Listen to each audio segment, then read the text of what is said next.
The creators of The Princess and the Frog had good intentions by trying to produce a movie with the first black Disney princess in New Orleans. Good intentions don't always lead to good results, and I'll talk about this with my analysis of the movie. So, one of the biggest flaws I see with this movie is the way they portray voodoo. Voodoo is a religion that originated in Africa but was brought over to Haiti by African slaves who were brought to work on the plantations there. It was their escape route the whole time they were being treated like crap because it gave them hope. People that follow the voodoo religion believe that their god is distant, so they can't reach their god directly. Instead, they believe that God reaches them through luas, which are like spirits. There are different luas depending on what you want advice for or just the aspect of life you're discussing. This is different from Christian religions, which reach God directly through praying. Haitians put their faith in the Loa to help them in battle and worship them in ceremonies before revolting against the French for freedom. This was the first successful slave revolution, so seeing the French colonizers being taken down and stripped of their power was scary for a lot of other colonizers, including the ones in America. This is when voodoo was really started to be looked at in a negative way, and the colonials pointed out differences of their religion and questioned if it was a religion at all. This negative look on voodoo was portrayed in The Princess and the Frog. The villain, the Shadow Man, uses voodoo by connecting with these evil spirits to try and take over the world. This represents the xenophobia that people have because they look at the ways people do things differently from them and turn it into this dark side. In this case, people were scared that the Haitians could do more damage with this religion they were so afraid of. This movie is teaching kids watching it to be scared of religion. You can imagine that a Haitian would find this extremely offensive and just a derogatory view of Loas. The view that Loas, or the friends on the other side as the movie refers to them, just want world conquer.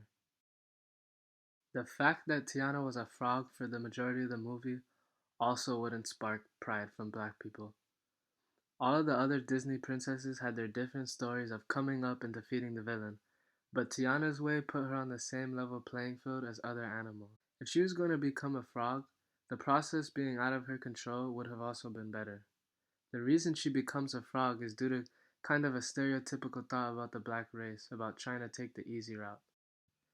Tiana tries to kiss the frog Prince Naveen to get the money for her restaurant, so her becoming a frog became her fault.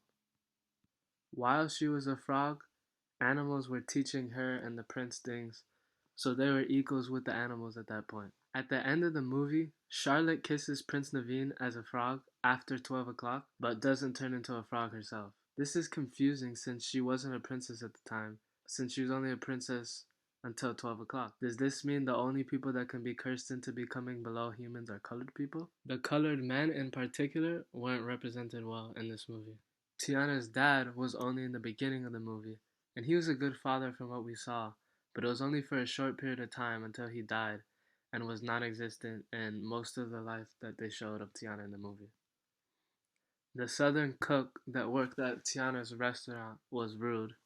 Shadow Man was the selfish villain who used voodoo only to gain power for himself. And even Prince Naveen, who was supposed to be kind of a hero with character development throughout, was selfish and naive.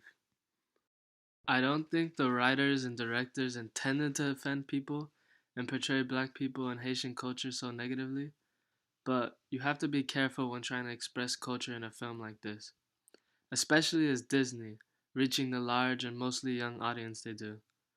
African Americans were arrested for assembly before this film in New Orleans because Americans feared voodoo was what sparked revolts. So this film might have been made to be progressive with a black princess in New Orleans, showing off Southern culture, but it also teaches kids some of the slanderous ideas that are already seen in history and could have reaffirmed these ideas for adults. In a way, I can see what the writers envision with the animals because kids like things like this, with animals having human-like characteristics. But I think the overall plot could have been developed differently to be more culturally appropriate.